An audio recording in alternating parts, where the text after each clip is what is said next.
Well, hello and welcome back to Horrible Doodles. Today I'm starting out with kind of I didn't really know what I was starting out with. It was kind of a wormy kind of thing then I had a face huggery top with a big old eyeball that it was kind of hugging onto. And then, I don't know, it just looked really dumb. It didn't have very good, composition. I guess it wasn't taking up the right parts of the paper.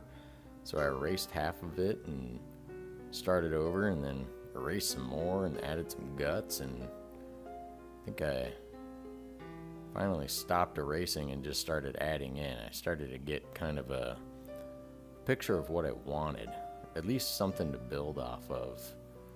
Sometimes you start something and it's kind of like you paint yourself into a corner. It just starts to look horrible, and you're better off erasing half of it and just figuring out what else to do. And that's what I did in this case.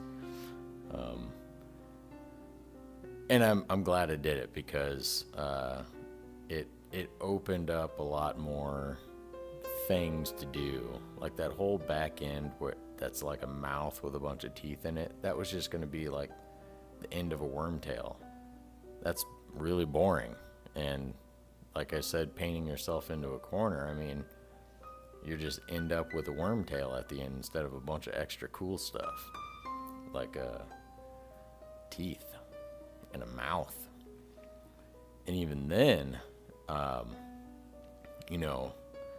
if you've watched any of my other videos, when you have a mouth, you should probably draw a big old tongue hanging out of that. So maybe I'll do that, maybe I won't. I do it. It's really cool. I like it. Right here, I kind of wanted to mention I made a playlist for doodles that I do a lot of extra line work in, and then I made another playlist for doodles where I do a ton of stippling. It's called Stippling for Days, and this is definitely going into that playlist because I was stippling for days, not literally days. I think this took me about an hour-ish, hour and 15 minutes, I think, to do this one. And that's with all the coloring and all that stuff too, though, so not too bad.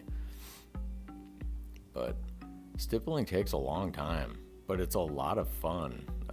It kind of, when you shade something in using lines, it happens really quick, and you don't get a really good feel for what you're doing, at least me anyway.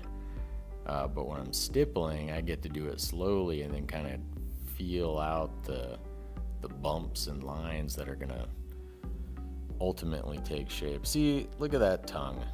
I told you I did it. So yeah, I think at this point I've pretty much done all of the black and white and the stippling. I do a little more stippling on the eyeball later, but I didn't realize that until I started coloring it that I wanted that. So there's the black and white version. So yeah, let's start coloring. Really still into this orange and yellow eye thing. It just looks cool. See, there's some more stippling.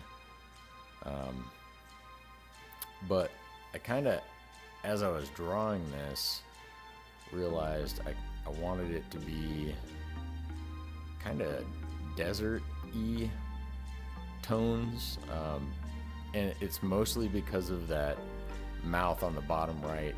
It kind of looks like a cow or something skull you would see out in the desert. And so I was like, I'm gonna do lots of like light tannish colors, some of the warm grays that I've got, and just really make this look like it's kind of out in the desert and bleachy and grimy though. But I like those guts. They're yellow and orange. I almost did like a red and pink, but then I kind of wanted it to match the eyeball, like it was part of that. so that's why I did that color.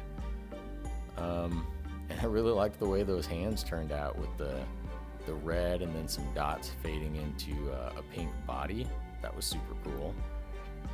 And then I bust out the paint pen, which I need to do a little practice with that thing. It seems to really soak in to where it doesn't really even paint until you add a bunch. But here's some close-ups of the colors and everything. I think when I was drawing this at this point, I thought I was finished, but then I just yep, look at that eye, that's cool. But then I just sat there for a second. I was like, man, that's kind of plain. I need to add some shadow under where it's sitting on this plane of some kind. And then I went a little overboard, so I decided, oh, okay, well, I need to color this whole area in. Well, there's the ground, and we're in the desert, so it's kind of sandy colored. But then the background looked weird, so why not make it yellow? And I was thinking when I was doing that, yellow seemed a good kind of post-apocalyptic, everything's irradiated, we're in the desert kind of look to it.